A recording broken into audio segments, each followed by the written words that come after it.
Kakuwang ito ng CCTV, makikita ang pagpasok ng lalaking nakasombrero sa isang Korean store sa Cebu City. Nilapitan pa ito ng tindera at inalok ng mga paninda. Pero maya-maya pa, bigla na lang itong nagdeklara ng hold up.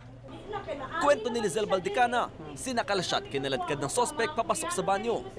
Dito na rin doon niya nalamang kasabwat pa lang lalaking nakaitim na jacket na naunang pumasok sa tindahan. Kitang-kita kung paano nito nilimas ang laman ng kaha.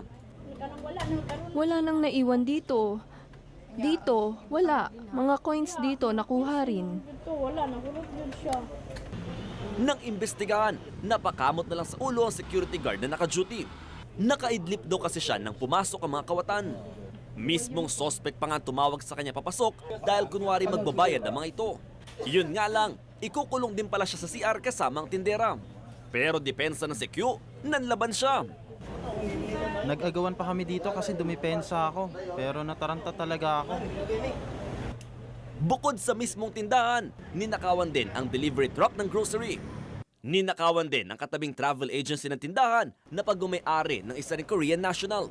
Ayon sa mga otoridad, posibleng dating trabahador ng tindahan ng mga sospek dahil kabisado nila ang mga pasikot-sikot. Tinitignan din ng mga otoridad ang anggulong inside job.